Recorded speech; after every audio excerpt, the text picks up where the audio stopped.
funny. Welcome to the stage, Jeffrey Gray!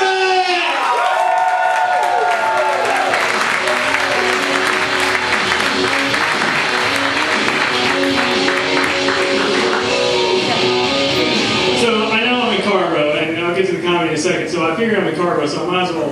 I wanted to get on a political platform here. Gas prices, I think, are $3.60, $3.64 nowadays. Everybody's complaining about the prices. Now, here's what I say. I say, you know, instead of saying, oh, we're not going to gas, oh, gas is so expensive, do something about it, okay? Do something about it. Like, if you don't think you have enough money to fill up your tank, and you're angry about the gas, do something about it. Like, siphon it from your neighbor's SUV in the middle of the night. Do something about it. But I'm really excited to do comedy. Comedy is extremely exciting to me. Comedy's like a rush. And to me, comedy is... Honestly, it's comedy.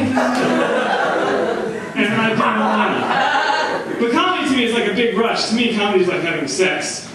Lots of spectators. Except for with you guys, I hope you laugh.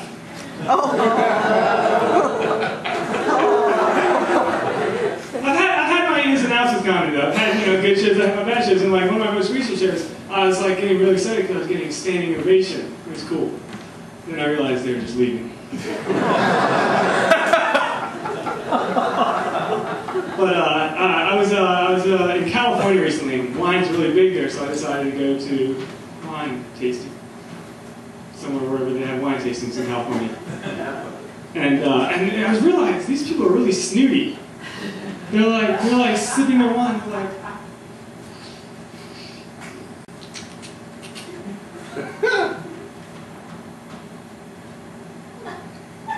like, oh, it's a deep oak flavor with hints of cherry and raspberry. I'm like, how's that possible? Wine is just stomped up old grapes. I guess to me it'd be more effective if it was like, a deep flavor with hint of feet. So I tried to hold I wanted to be sophisticated, so I tried to hold my own wine tasting back home. I had everybody come over, all these great wine people, and they started laughing at me because I had wine in a box. And I said, screw you, I like my wine with a hint of cheap and a drunk aftertaste. But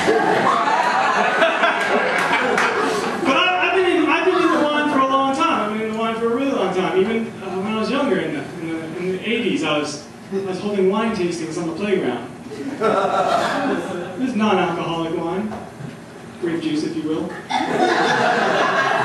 But I remember, yeah, 88 was a good year. Some of my better vintages were the 88 Welch's, 88 Minute Maid, the 88 Juicy Juice. That was good. Now the reason I picked the 88 was wine ages well, grape juice doesn't. Yeah. So I held these wine tastings, and like everybody sips their wine, and I sip mine. Yeah, I use a straw. Everybody made fun of me because I drank my juice out of a box. But I was like, hints of artificial flavoring and high fructose corn syrup.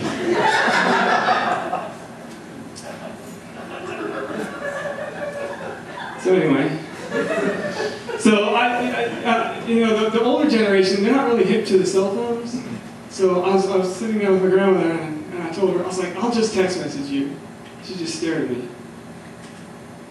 I stared back, and she stared at me. And my mother comes in the room, and she goes, what's wrong with your grandmother? And she looks at my mother, and she says, your son wants to sexual massage me. No. So I thought this was a great time to explain to her all the great features of phones nowadays, instead of just... So I said, there's three-way calling. I said,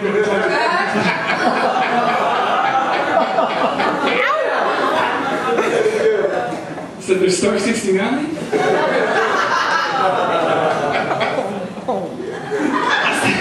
I said, if you have a call waiting, you can just push that flash button. So she got really excited. So over at Thanksgiving, the next go around, she got really excited to tell us about how she used the new cell phone device. So she's like, I was on the phone with Edith, and I saw that my neighbor Paul was calling me. So I tried to flash him, call, so I had to 69 them before I could three-way with you. That's not true at all.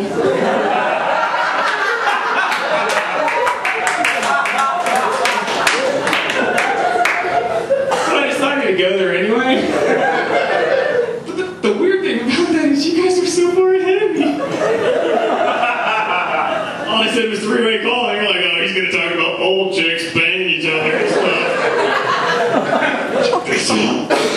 I bet next he's going to say 69. So, I'm getting really concerned because like every summer they have this walk for the cure for cancer. And it's like, walk for the cure for cancer, or walk for the cure for muscular dystrophy, or whatever.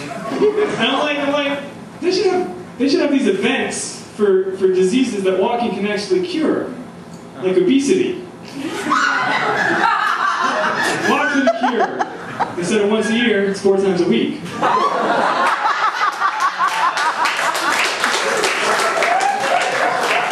But see, why stop there? Why just one disease? There's a lot of things that events can cure, like DSI Comedy Theater presents Laugh for the Cure for depression. Turn that frown upside down. Or like anorexia. Nathan's Hot Dog Eating Championship presents Eat for the Cure.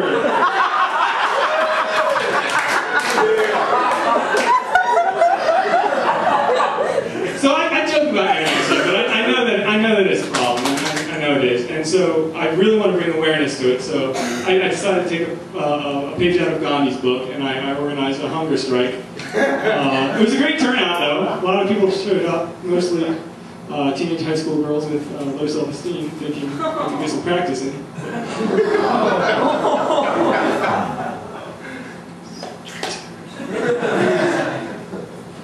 So I have an airplane joke.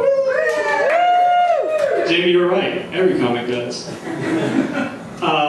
So I've been flying a lot lately, and I'm headed to the airport, and the person driving was like, I'm really scared about flying. I don't like flying. The person driving was like, you have a better chance of getting in a car accident on the way to the airport. And I'm like, oh, okay, that's cool.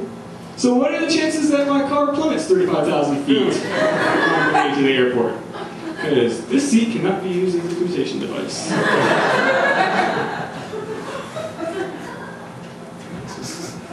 You know what I think the easiest job in the world would be?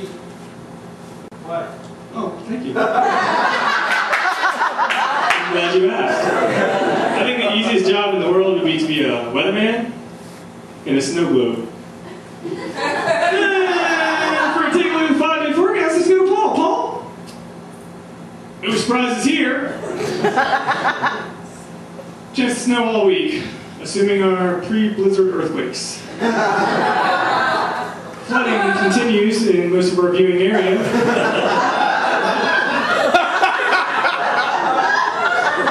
But you gotta think though, weathermen though, they have the easiest job in the world. They predict weather wrong all the time, and you always see the same weatherman over and over. But if I did my job wrong half the time, I wouldn't be around too long. And even newscasters, they never get fired. All they have to do is read. Like, you never hear of a newscaster getting fired. Like, what happened to Paul? He got fired. What? He's a newscaster. He didn't get fired. Right in the middle of 11 o'clock news. Bam! Literacy. And weathermen, they don't even need to know how to read. They just have to know their numbers. And a North Carolina weatherman, North Carolina's weather is so crazy, you'd probably be better off using the Powerball machine. Like, man, for a look at the 5-day forecast, let's go to Paul. Paul? Oh, today, this week's highs are 15, 75, 33, 17, and Friday Powerball, 103.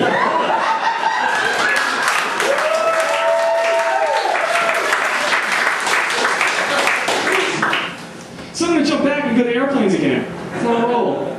So I was in the security line. And I see this sign that says, no matches or lighters. I'm like, no lighters? How am I going to let the pilot know that I want an encore? Great